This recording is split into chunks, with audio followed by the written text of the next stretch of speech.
Maayong buntag mga higala, o welcome guide ang kada usa para sa pagpaminaw o paglantaw niini nga series nga gapanganduyon kaniya.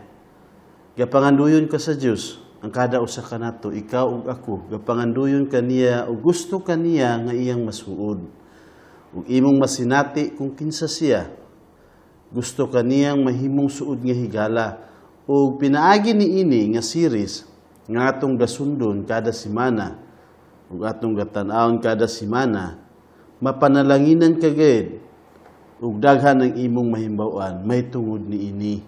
Labaw sa tanan, ang pinakaimportante mao ang paagi sa kaluwasan. Mahimbawan nimo kung unsaon-saon nato nga para makasuod ta kaniya o makarelasyon ta diha kaniya. Dili na kita maglangan, magsugod na kita sa pagtuon sa pulong sa Dios o magsugod gayud kita diha sa sinugdan sa mga record sa Dios nga mao ang bahin sa Biblia nga ginganlan og Genesis. Mao lugar primero nga atong basahon kay mao sad ang primero nga gisulat diha sa pulong sa Ginoo. Ug ang buot pasabot sa pulong nga Genesis mga sinugdan. Kay dinhi sa Genesis, atong mahimbawan ang may tungod sa mga sinugdan sa halos tanan nga mga butang nga atong makita karon nga mga panahon ug bisan ang dili nato makita dinhi sa Genesis atong mahimbawan. Atong mahibaluan niya ang tanan gibuhat niya sulod lamang sa unom ka adlaw ug dayon diya sa ikapito ka adlaw siya mipahulay. Atong tun-an karon kung unsa ang iyang gibuhat sa kada adlaw. Basa kita diya sa Genesis kapitulo 1 bersikulo 1 hangtod sa 2. Sa sinugdan gibuhat sa Dios ang kalangitan ug ang yuta. Ug ang yuta walay dagway ug walay sulod ug ang kangit-ngit milukop sa naong sa kahiladman. Ug ang espiritu sa Dios naglihok ibabaw sa katubigan. Sa ato pa, miingon ang Diyos nga sa sinugdan, iyang gibuhat ang kalangitan ug ang yuta. Sa unahan, mabasa gani nato nga nahuman pagbuhat sa Diyos ang tanan sulod sa unom ka adlaw ug unya diha sa ikapitong adlaw mipahulay ang Diyos. Sa pagbuhat sa Diyos sa kalangitan ug sa yuta, lahi kaayo ang ilang hitsura kung ikumpara sa karon. Kay ang mga yuta walay sulod ug naluko pa sa lawom nga tubig, mao lugar pirmiro nga kahimtang sa kalibutan. Dayon ngit-ngit pa usab ang tanan kay kaniadto wala pay kahayag. Ug diha sa unang adlaw, mauray planeta ang atong kalibutan. Walay lain nga planeta ang ato ura nga gapuy-an. Wala pa ang ubang mga planeta.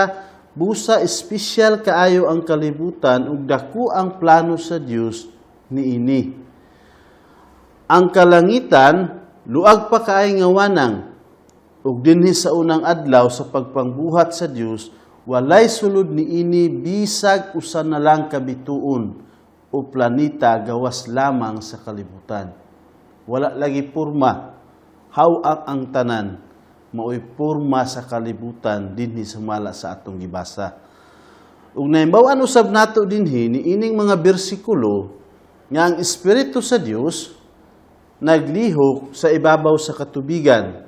Sa ato pa gatan-awon sa espiritu sa Dios ang katubigan nga nakalukop sa kalibutan nga nag-andam alang sa iyang trabaho nga mahinamon kaayo. Excited ang Dios kung unsa ang iyang buhaton niini nga mga adlaw.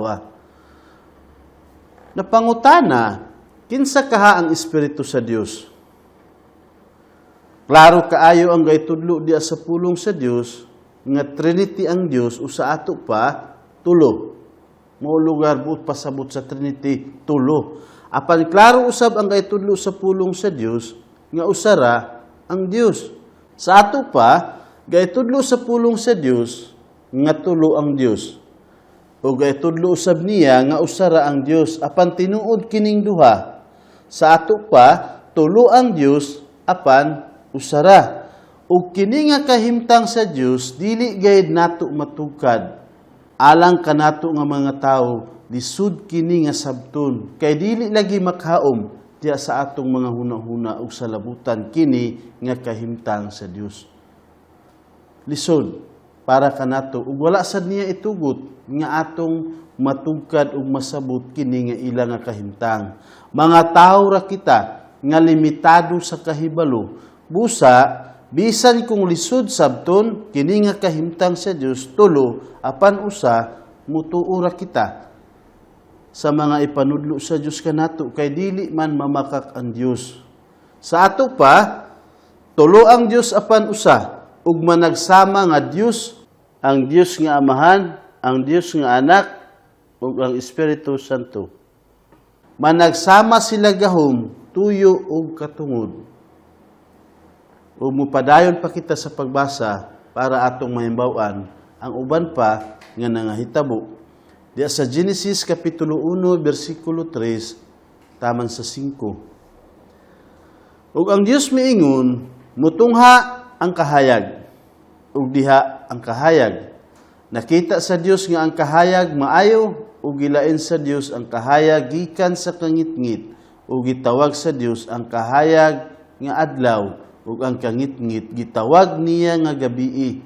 Dihay kagabion ug dihay kabuntagon.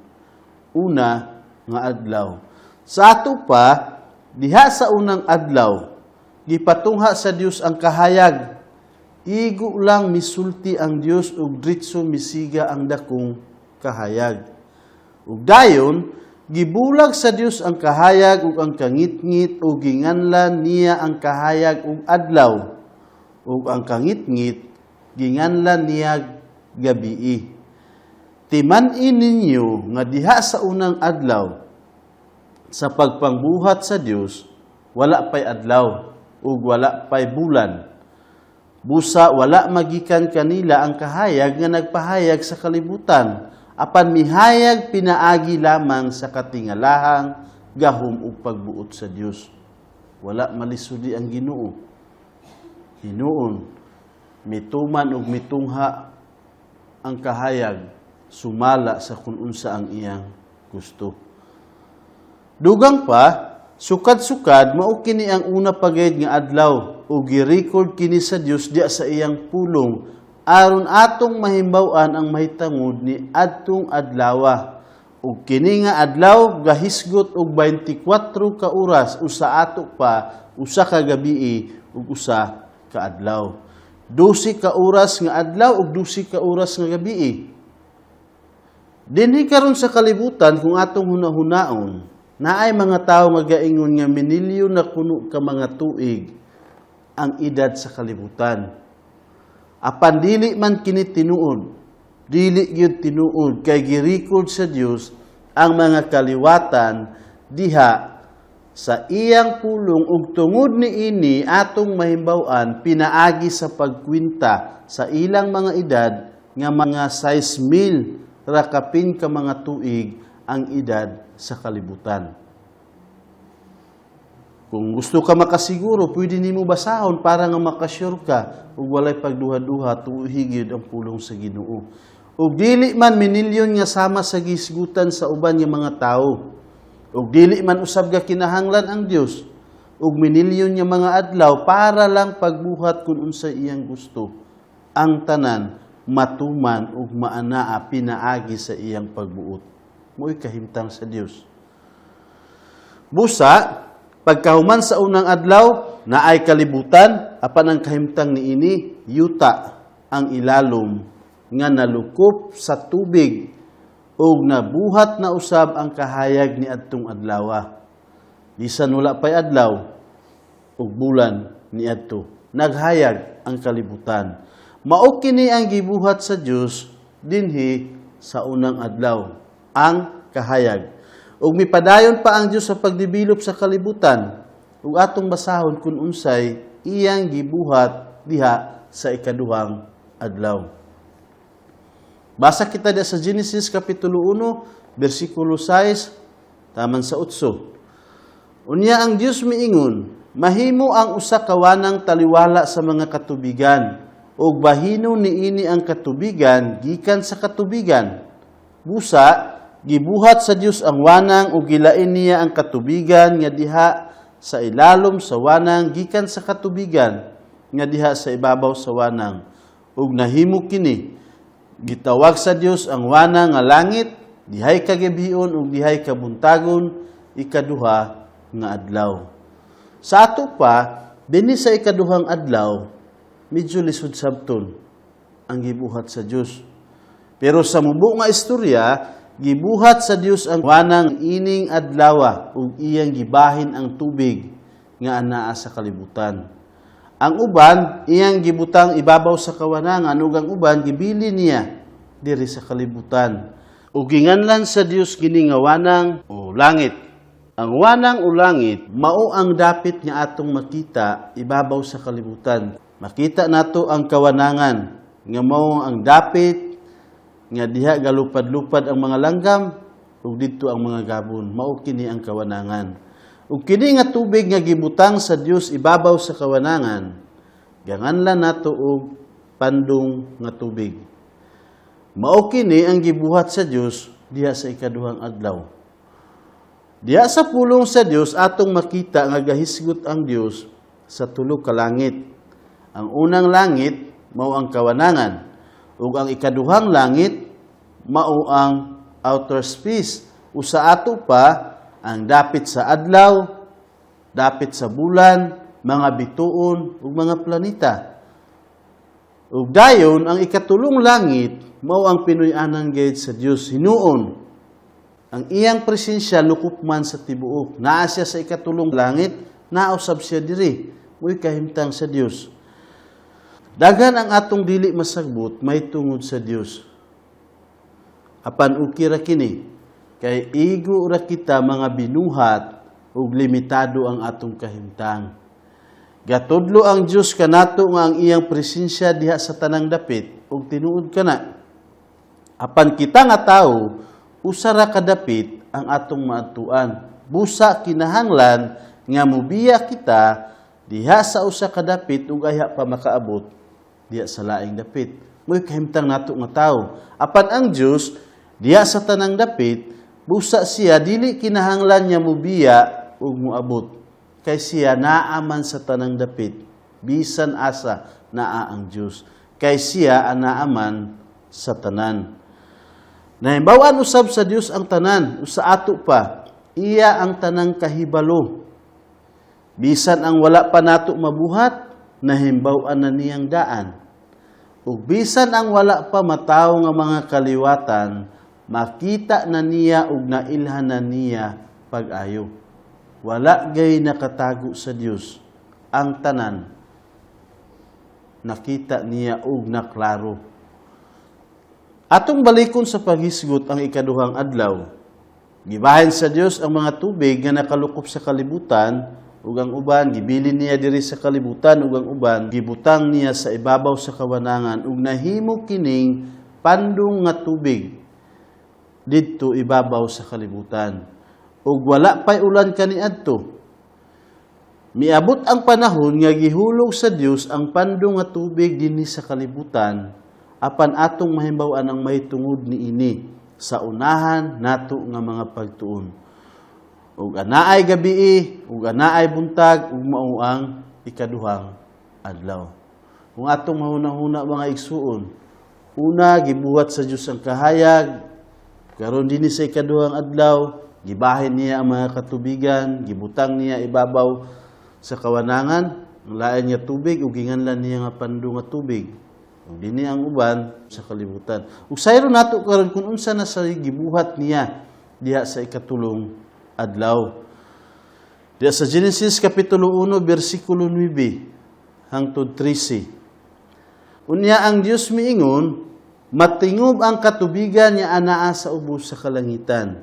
Ngadto sa usa ka dapit ug mutungha ang uga nga yuta. Ug nahimo kini. Ang uga nga dapit gitawag sa Dios nga yuta, ug ang katubigan nga natingob iyang gitawag nga kadagatan. Ug nakita sa Dios nga kini maayo. Ug miingon ang Dios, magpaturok og mga tanom ang yuta, mga tanom nga maghatag og liso, ug mga kahoy nga maghatag og bunga nga anaa ang binhi.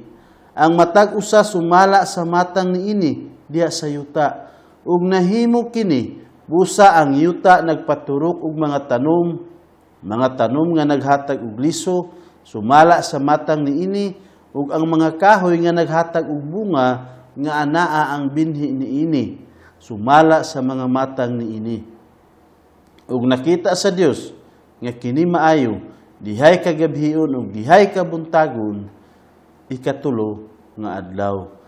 Sa ato pa diha sa ikatulong adlaw gipasibog sa Dios ang katubigan ug iyang gipatungha ang yuta gikan sa ilalom. Busa napurma ang mga dagat, ang mga suba ug ang mga yuta. Wala magkinahanglan ang Dios sa bisan unsang makinaryas para sa pagbuhat sa bisan unsa. Igo lang siya misulti ug nahitabo ang iyang gusto. Di ba? Igo lang siya miingon niya, yuta mutungha gikan sa tubig ug mitungha lagi. Wala man siya malisudi. Nahitabo kung unsa ang iyang gusto. Ang yuta nagpatuo sa iyaha ug mitungha diha sa ikatulong adlaw. Mga igsuon, wala gay limit ang kusog ug gahom sa Dios. Iya man ang tanang kahibalo, iya pud ang tanang gahom. Ug diha sa ikatulong adlaw gipaturok sa Dios ang tanan nga mga mutubo gikan sa yuta. Ang mga kahoy, klase-klase, mga bulak nga mga maanindutan-aon ug mga utanon ug mga tanom gipatungha niya dinhi sa ikatulong adlaw. Ang matag usa niini nga gipatubo sa Dios klase-klase, perfect ug mabinhi. Mao'y plano sa Dios sa kalibutan nga iyang buhaton nga maanindot ug para gyud sa iyang giandaman. Wala pa niini mga alingatong nga dapaw utalahi o uban pang mga daotang sagbot. Wala man sila dinhi pagbuhata sa Dios dinhi nga panahona sa ikatulong adlaw. Apan karon daghan na sila, matingala ta kung asa sila gikan. Sa unahan natong pagtuon atong mahimbawan kung unsa ang ilang gigikanan o unsay hinungdan nganong nakatungha sila dinhi sa kalibutan nga sa pagbuhat sa Dios wala man sila. Mupadayon pa kita sa pagbasa sa pulong sa Dios diha sa ikaupat ka adlaw. Mubasa kita diha sa Genesis kapitulo 1 bersikulo 14 hangtod 19. Unya ang Dios miingon, mahimo ang mga kahayag diha sa wanang sa kalangitan aron sa paglain sa adlaw gikan sa gabii ug mahimo nga ilhanan alang sa mga adlaw ug sa mga tuig. Ug mahimo sila nga mga kahayag diha sa wanang sa kalangitan aron paghatag og kahayag ibabaw sa yuta. Ug nahimo kini. Busa gibuhat sa Dios ang duha ka dagkong kahayag, ang labaw ug kahayag magdan-ag panahon sa adlaw, ug ang gamay ug kahayag magdan-ag panahon sa gabii. Ug gibuhat usab niya ang mga bituon. Gibutang sila sa Dios diya sa wanang sa kalangitan aron maghatag og kahayag sa yuta, aron magahom panahon sa adlaw ug sa gabii, ug aron sa paglain sa kahayag gikan sa kangit-ngit, ug nakita sa Dios nga kini maayo. Dihay kagabion ug dihay kabuntagon ikaupat nga adlaw. Sa ato pa kining ikaupat nga adlaw katingalahan gid kung atong mahuna-huna pag-ayo. Di ba? Tulo na ka adlaw ang milabay nga mogabii ug muhayag tungod ra sa pagbuot sa Dios. Apan dinhi sa ikaupat nga adlaw gibuhat sa Dios ang adlaw ug ang bulan ug mao'y iyang gipasiga sa adlaw ug sa gabii. Gamhanan gid ang Dios, di ba? Gamhanan ug dili masuko, dili matugkad kung unsa gid ang iyang plano niini nga kalibutan nga iyang gibuhat. Dugang pa, diha usab sa ikaupat nga adlaw gibuhat sa Dios ang mga bituon ug ang mga planeta ug gipahimutang niya sila diha sa langit. Sa karaan niya panahon, nakaingon ang mga astronomer daduhan sila may tungod sa mga bituon, gatuuna sila, ug nag-ingon sila nga naihap kuno nila ang mga bituon. Pero sa pagkaimbento na sa teleskopyo, diya sa mga anyo 1600, ug pinaagi ni ini nga mga teleskopyo, mas naklaro nila ug ilang nakita nga grabe man di ay kaayo ang mga bituon. Ug nakaingon sila nga dili di ay maihap ang mga bituon. Ego lang kini nakapamatuod mga igsuon. Sa daan gisulti sa Dios sa iyang pulong nga ang mga bituon dili gid nato maihap tungod sa kadaghan. Apan ang Dios sinuon nakabalo siya kung pila sila kabuok. Kita dili nato sila maihap. Bisan kung atong makita, apan ang Ginoo naklaro niya ug nakita niya ang tanan ug kung pila sila kadaghan. Ug naagani sila mga ngalan ang matag usa kanila.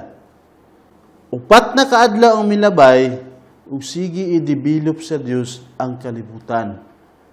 Naa siya gapangbuhaton kada adlaw para nga ang kalibutan ang ayan niya puyan para sa iyang inandam. Diya kita karon sa ikalimang adlaw atong susiyon kung unsa sad ang iyang gibuhat. Diya sa Genesis kapitulo 1 bersikulo 20 taman sa 23. Unya ang Dios miingon, mapuno ang katubigan sa daghan nya buhing binuhat ug manglupad ang kalanggaman sa ibabaw sa yuta diya sa wanang sa kalangitan. Busa gibuhat sa Dios ang dagkong mga mananap sa dagat ug ang tanang buhing binuhat nga naglihok nga milukop sa katubigan, sumala sa ilang mga matang ug ang tanang langgam nga may paku, sumala sa ilang mga matang. Ug nakita sa Dios nga kini maayo. Gipanalanginan sila sa Dios nga nag-ingon, sanay ug panaghan kamo, ug lukpan ninyo ang tubig sa kadagatan, ug managhan ang mga langgam diya sa yuta. Dihay kagabion ug dihay kabuntagon, ikalima nga adlaw.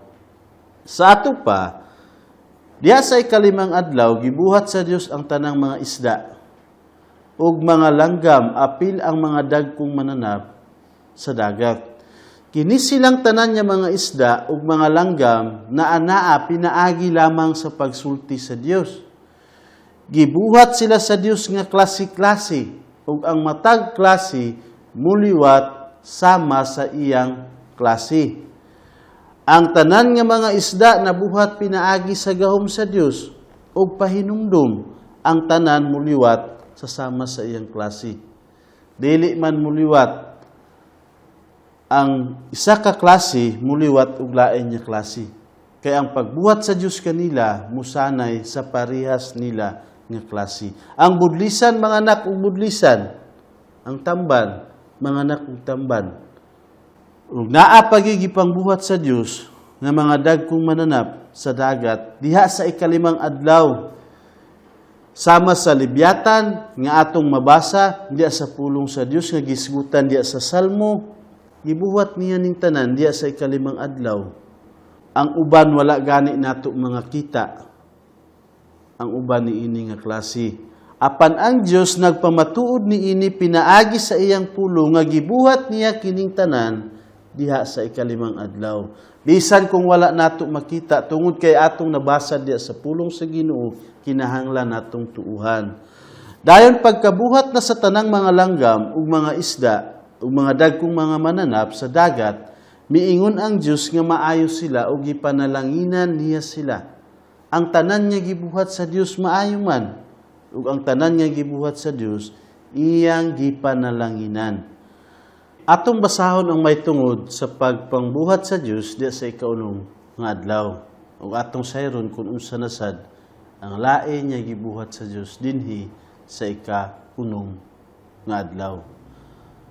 Basa kita na sa Genesis kapitulo 1 bersikulo 24 taman 25. Ug ang Dios miingon, mutungha diya sa yuta ang mga buhing binuhat, sumala sa ilang mga matang, mga kahayupan ug mga mananap sa yuta nga nagkamang ug mga ihalas nga mananap sumala sa ilang mga matang ug nahimo kini.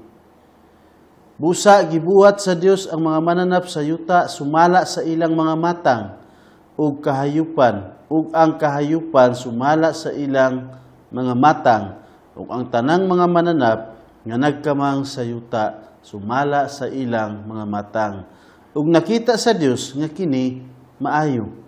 Sa ato pa diha sa ikaunom nga adlaw gibuhat sa Dios ang tanang klase sa mga mananap. Ang mga mananap nga naahangtod karon ug ang mga mananap nga nga-extinct na. Basin nadungog na ninyo ni nga pulong ang extinct pasabot nga gakapuo na sila o wala na sila dinhi sa kalibutan. Silang tanan gibuhat adtong adlaw diha sa ikaunom ka adlaw. Sama sa mga dinosaur ug dragon ug uban pa nga mga mananap gibuhat sila dinhi sa ikaunom nga adlaw. Dili naman nato sila makita karon kay na-extinct na sila dinhi sa kalibutan. Ug naay kamatuoran kay daghan ang nakita nga mga bukog ug kalabira sa mga extinct na nga mga mananap sa mga dinosaur ug mga dragon. Pamatuod lang nga anaa sila, nag-exist sila dinhi sa kalibutan sa una ug gibuhat gid sila diya sa ikaunom ka adlaw. Na-extinct karon ang mga dinosaur ug ang mga dragon, pero mahibalo kita nga tinuod sila kay gisgutan sila diya sa pulong sa Dios. Ang matag klase nga mananap nga gibuhat sa Dios, kung unsa siya nga klase pagbuhat sa Dios, mao gihapon hangtod karon. Manganak ang mga mananap sa sama ra nila nga klase ug dili kay mahimo nga makaanak sa lain nga klase. Sukad na sukad, walay mananap nga nanganak ug dili susama kaniya. Ang baboy manganak ug baboy. Ang kasili manganak ug kasili. Ang agila manganak ug agila. Dugang pa, gikan karon ug bisan sa atong mga apuhan o sa karaan nga mga tawo, wala gay nakaingon nga adunay mga mananap nga nanganak sa dili niya pareho. Kung naa kay apuhan nga pinakatigulang karon nya panahona, basin mahimo pangutan isya.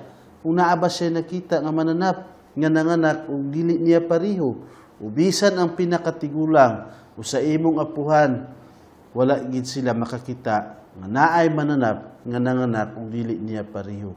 Kay ang tanan plano sa Dios ug ang iyang tumo nga ang mananap magdaghan susama niya nga klase. Pagbuhata sa Ginoo sa ila walay mananap nga mukaon sa uban nga mga mananap. Kung atong makita karon bisan ang mga ilaga kanon sa iring ug naapay dagko nga mga mananap nga mukaon sa parehas gani nila nga klase. Na sa una pagbuhata sa Dios dili sila inana. Dili inana ang ilang kinaiya. Sa unahan natong pagtuon, mahimbaw-an nato kung asa kini sila nagsugod. Nganong nalahi ang ilang kinaiya, nalahi ang ilang kahimtang. Nga sa una, mga buutan pagani kaya sila. Pero karon mga isog na. Atong sayron sa sunod nato nga mga pagtuon.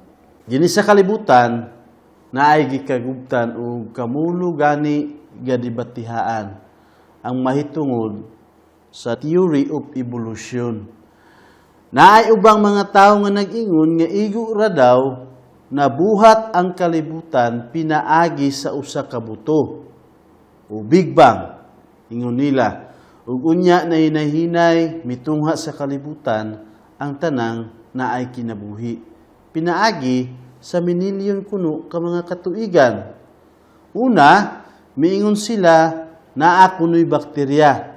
Kining bakterya dili makita direkta pinaagi sa mga mata.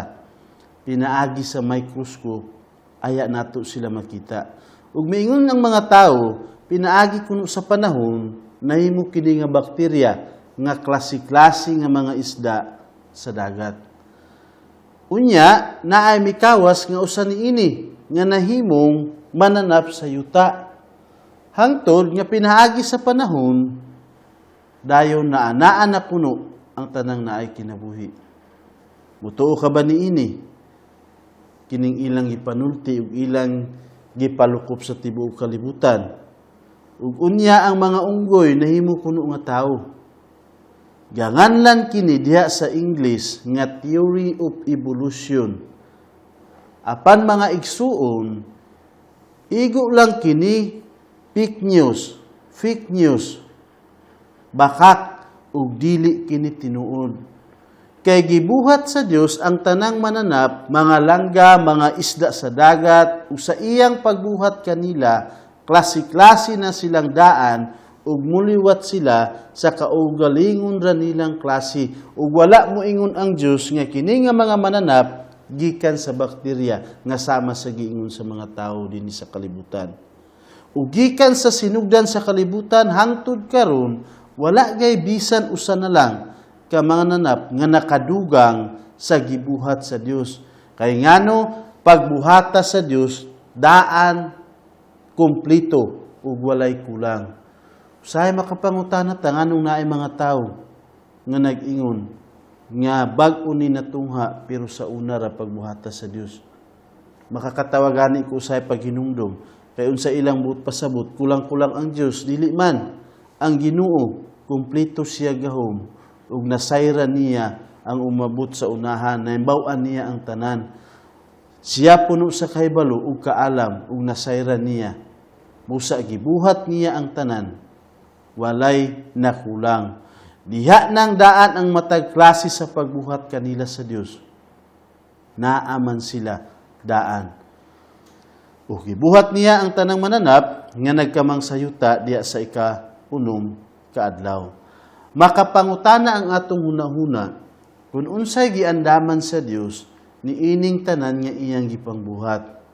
Anaa-anay kahayag, maayo ang timpo, kawanangan, pandong nga tubig ibabaw sa kawanangan, yuta, adlaw, bulan, mga bituon, mga tanom, mga makaon nga mga prutas, mga utanon, mga humay, ug anaa usay mga isda, ug mga langgam, ug mga mananap.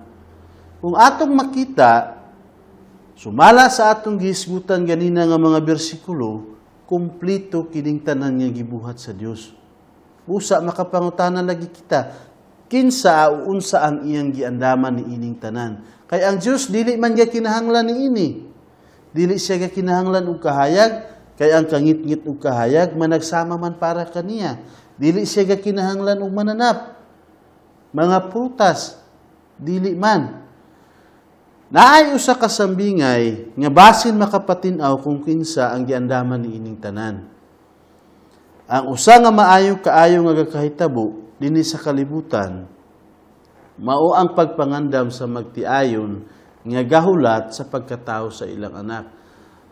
Mo'y sumbingay nga dali nato mahuna-huna nga naay asawa ubana, ang iyang asawa ikaburos pa, usa dili pa mataw kini nga bata, gaandaman nila sa tanan nga iyang gikinahanglan hangtod nga sa iyang pagdako. Ug aron makumplito sa tanan niyang kinahanglanon. Ug sama niini nangandam usab ang Dios alang sa espesyal kaayo nga iyang buhaton. Ug kining katapusan nga buhaton sa Dios lahi kaayo kaysa mga mananap, lahi kaysa mga isda, ug lahi kaysa mga tanom, prutas, lahi man kini nga iyang buhaton diha sa katapusan. Kay gipakasama kini sa Dios sa iyang kaugalingon ug makig-istorya kaniya, makarelasyon kaniya, makalakaw uban kaniya ug mahimo niyang higala. Maoy plano, disenyo para sa katapusan niya gabuhaton sa Dios ug maoy iyang giandaman ni ining tanan. Ug diha sa sunod nga episode atong mahimbaw-an ang mahitungod sa katapusang gibuhat sa Dios. Busa unta ikaw excited para sa pagpadayon sa pagpamina ug patan-aw ni ining episode kay mapanalanginan ka gayud igsuon.